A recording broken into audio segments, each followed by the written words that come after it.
The next user submitted question, or viewer submitted, or listener, or whatever it is that you want to go by on Instagram, came from Max Aaron. Stance angles. What they are, how they affect your riding, and which to choose. I think a lot of it is personal preference. Basically, the conclusion of this entire conversation we're about to have is stance angles are personal preference. But your stance, it can affect, depending what it is, it will affect certain characteristics of boards. Like the Moss, the snow surf boards from Japan and stuff, they recommend positive angles. Like I can't ride positive angle on my back foot. It just blows my knee too much and my hip flexor. So I ride the same stance on everything because that's kind of the stance I stand in regardless because I spend so much time on a snowboard. So it's 15, negative 12. But I mean, over the years, I think about different stances I had. So when I started, I was doing like 15, 3 or negative 3, depending. Sometimes 0. Then there's a month I just rode 0, 0. Oh. I think that was 1997. I don't know. I was riding, it was 97 or 98. I was riding a 152 Type A Mark Morissette, and I just beat the piss out of that thing. But I rode 0, 0s for a little while. I didn't like that. Then there was like the weird stance options that I had. I was back when I rode Drake bindings in the late 90s. It was 27, negative 21 with a 19-inch width, which 19 at the time was like max stance on some of the boards I was riding. Right. So I did that, and I've played around. I've brought it in a little bit for width. Angles this year, I went from 18, negative 15 to 15, negative 12. So just take a little pressure off my hip flexors, but it's realistically like personal preference. You look at some of the pros, and like some of those guys actually ride positive. Yeah, I'm pretty sure Jake Blauvelt still rides a positive angle on his back foot. Isn't it like positive 3 or 6? I think so. It's not much. I know Terrier still does. Not that Terrier hates snowboarders, so whatever. No, he went and hit a jump and did a method this week. Yeah, he was getting on. Was it Worthington that he was getting on? Who was it again? Bailey. Bailey. Yeah, that's right. He was getting on Bailey about doing like small tricks when Terrier's often at major competitions with a fucking snow skate, so you can fuck off, Terry. You're a legend and whatever, you did lots of stuff, but dude, can't live off what you did. It's what you're doing if you're still collecting a paycheck. But that's another topic for another time. Totally not on top. Anyways, so I have gone through massive stance changes over the last 10 years. Going about 10 years back was when I was living in Breck as a lifty, and I was riding my Nitro Sub Pop at, I think, 15, negative 15, and 25 inches wide. Wearing Holden skinnies. Skinny stance, wide stance. Skinny pants, wide stance. Yeah, you know. How'd your knees feel? I was young, so they were fine. I slowly progressed and brought that in because I realized, wow, at 25 inches wide and only being 5'8" with a 30-inch inseam, I can't move on top of my snowboard. So brought that in slowly, went to 23. I think I skipped 24. I just went straight to 23. Rode that for a minute, basically stayed at 15, 15. Then brought it into 22 and stayed there for a long time. 22, 22 and a half. I was there for probably 5, 6 years. You'll see way back, like when I was working at Signal still, doing just binary reviews for Averin. That's what I was riding. I think it was 22 and a half was what I had my stance at. And that back then I may have switched to 15, 12, but I was still riding right around there. And then moved back here, slowly started to bring the stance in a little bit more, brought it into 21. Actually, I think I brought it into like 20 and a half back then because that's when really skinny stances were getting hot. And I never got below 20. I think I did it once on accident and it felt terrible, so I never did it again. But yeah, so I dropped it down to like 20 and a half, I think. And I was riding, at that point, I think I brought my angles into 9, negative 9. Because those are at a ton apart, and it's just easier when your angles are even, and I brought it in. I don't really know why. I think maybe I was just getting pressure on my knees. So I started bringing it in. And that is kind of when I decided at that point that more or less 18 degrees between my feet is what feels good on my knees, usually. So 9-9 if I'm riding symmetrical angles. And then if I move one foot, I move the other foot. So 9-9, 12-6, 15-3, 18-0, 21 +3, 24 +6. And now I ride literally every one of those stances, almost. Actually, I don't really. Yeah, no, every one of them. If I'm riding something that's a twin asim, I usually ride 9-9. It just feels and makes the most sense to me. If I'm going to be on a twin asim board, I'm going to ride symmetrical angles. And then like park sticks, jib sticks, I tend to ride that 12-6 because I need to be able to ride switch. It helps you square out to rails a little bit better. At least for me, this is all for me. Gets me squared up to, just approaching stuff is a little bit better. On general all mountain freestyle stuff, if I am planning on riding switch at all, I'll do 15-3. My average stuff, this is probably the stance I ride the most stuff on now, and this was as of basically this season, because I rode 15-3 for the past probably 2 years on most stuff. And this year, I bumped up that back foot to 0 and then went 18 on the front foot because I was just getting pressure on the inside of my knee just because I started carving a lot more. So now that that's primarily what I'm doing on my snowboard is just turning all the time hard. Just the style of turns and kind of the body positioning I'm doing, that negative angle actually puts a lot of inward pressure on my knee. So I brought that to 0. That took away a lot of the stress and pain. So I was like, cool. So that's been what I've been riding most of my stuff at this year is 18-0. And then getting stuff like rode a winter stick on my overboard, on the sushi, on the sashimi, on the Cosa Nostra, on a few other things. I've been riding double positive. And again, same story. If I'm on something that I really want to be able to get into that style of turning on, if I'm on a type of board that I think is going to match that style of turning, I tend to ride double positive now, and for exactly the same reason. Just with the way I'm positioning myself on top of the board now, having that positive angle on my back foot allows me to tuck my knee up, my back knee up kind of under the board a little bit better, and just allows that kind of style of toe side turn more without my knee getting in the way. I definitely felt like in the past with that negative angle, I wasn't able to tuck my knee kind of underneath. So, and you kind of saw it, where if I'm turning super hard and I'm not tucking my knee under, my back knee will actually drag down into the snow. That's true. I watched him do that when we were filming for Kevin Garden. Yeah, he was terrified I was going to blow my knee out because it was going to hit the ground. I'm aware that it does that, and I know where my knee is. And luckily, I am aware, because if it wasn't, then I probably would blow my knee out. But I actually hit an ice boulder one time doing a carve like that. My knee was, I was driving in, and it hit the inside of the kneecap and just knocked me in my ass. I was like, holy shit! So I ride a plethora of angles, and it really just comes down to my mood and the board that I'm on. So mood being what do I feel like doing on my snowboard that day? And then the board also has a pretty large impact to that as well. So as far as what angles you should ride, I don't know, play around with it. As long as you're not pigeon-toed. Don't pigeon-toe.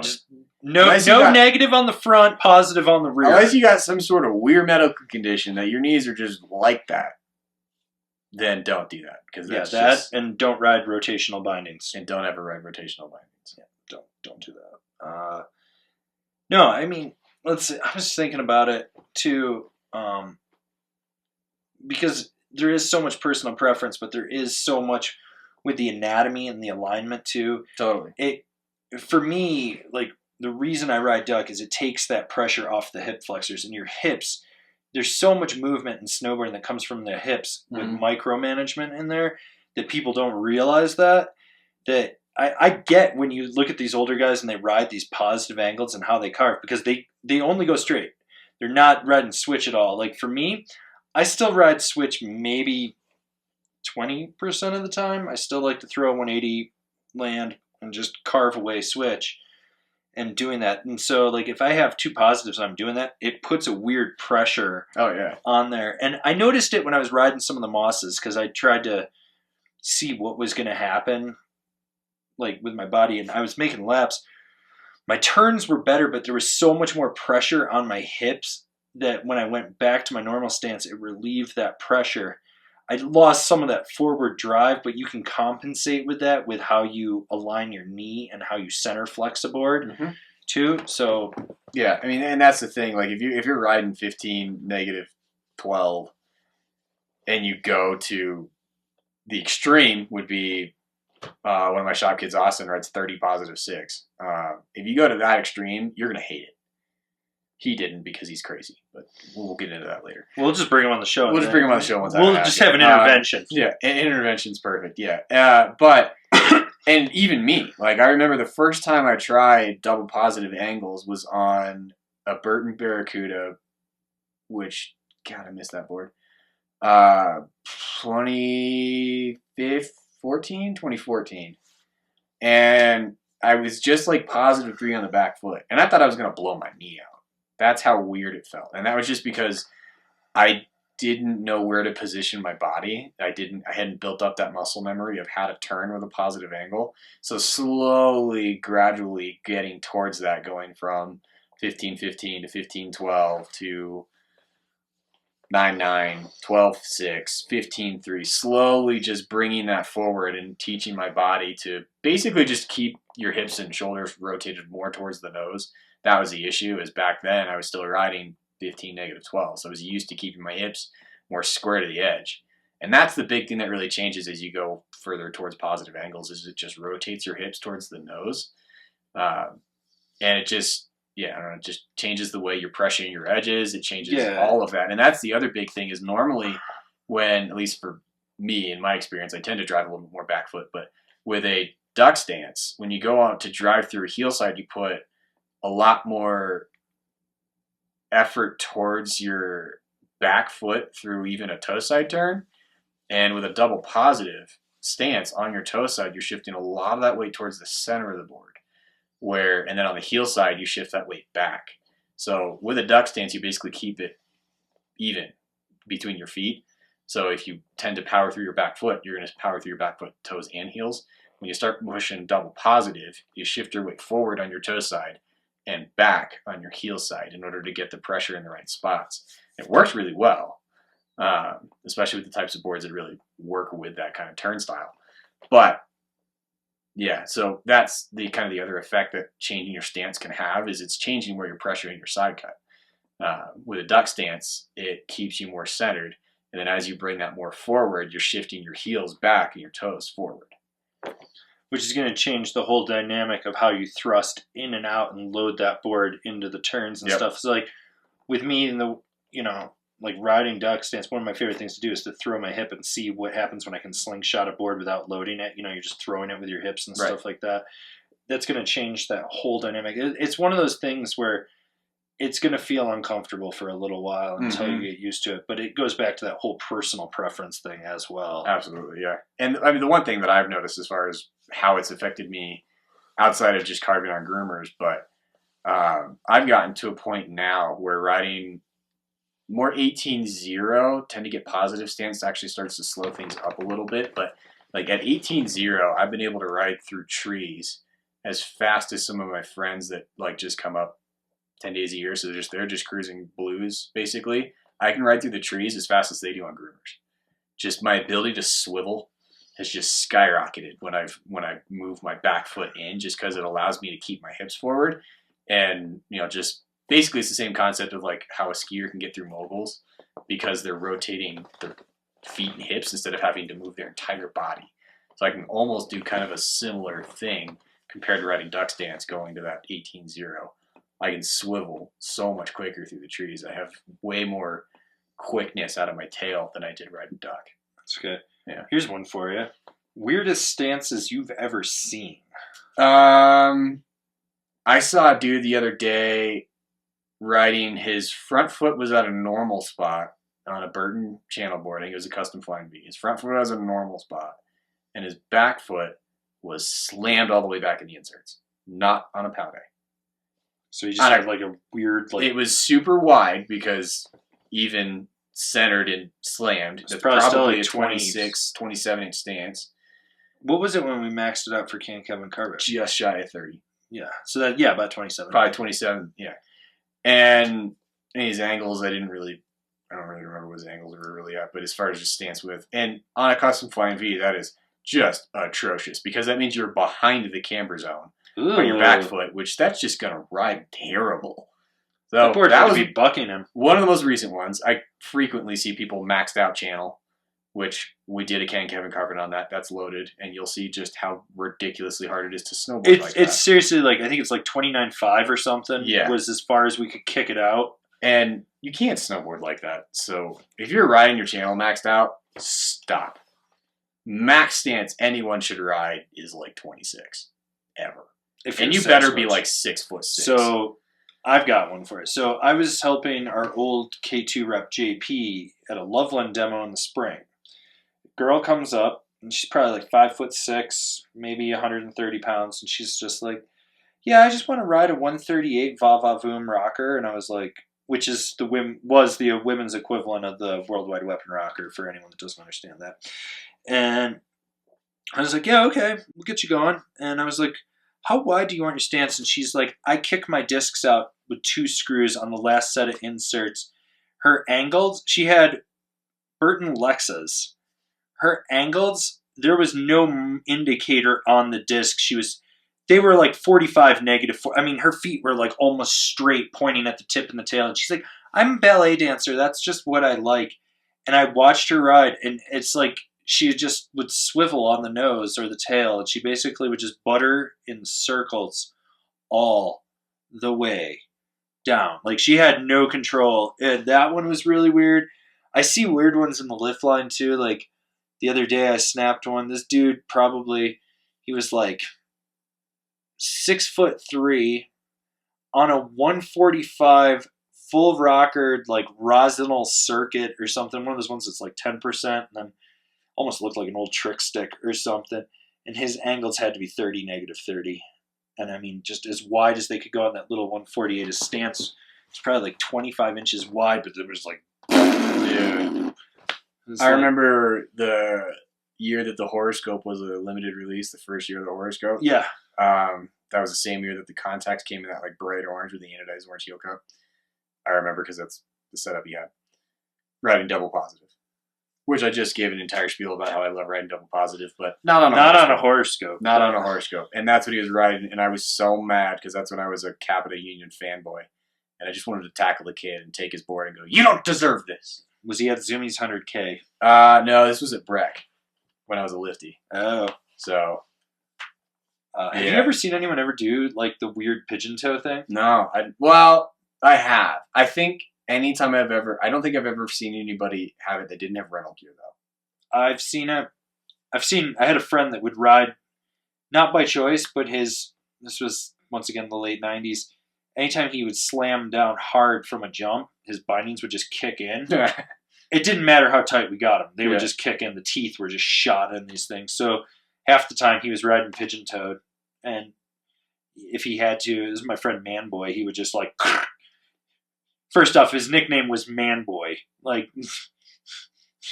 Yeah, you kind of expect that. You kind of expect that from him. But yeah, he would do that. The one that I always love is people that clearly bought their board off Craigslist or something, and it's set up for the opposite foot. Oh, yeah. So you get like that front foot's flat, and then the back foot is like 15 degrees. It's like total beginner stance. And they're riding the board backwards. Yeah. And it'll be directional too. Oh, totally. And I'm like, oh my God, you're riding. And it's either I used to tell board or you bought it off. I will tell people, tell people that they would set it up wrong.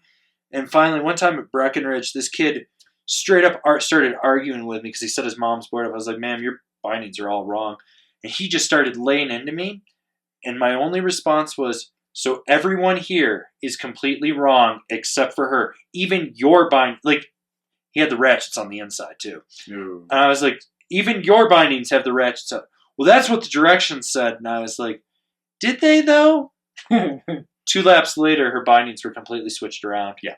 But still, and they're anatomical bindings. I just, like, that had to be so uncomfortable. Yeah, it's been so long since bindings were easily mixed up as far as the footbeds are concerned. We've had anatomical footbeds for a long time. But long enough that no brand advertises that anymore. No, but yeah, it was just, like, yeah, her stance was it was like slightly pigeon-toed. It was weird. Yeah, and buckles on the inside is always a good one, especially buckles on the inside with cannon footbeds. Oh, Like, how do you not stand in that and just go, something don't feel right? Like, God, I could. getting cowboy legs over there. Oh my God. It's the Shaun White stance. Just knees kicked out. Oh God, Shaun White. There we go. He's got a weird stance. He's super wide, but not aggressive angles. No.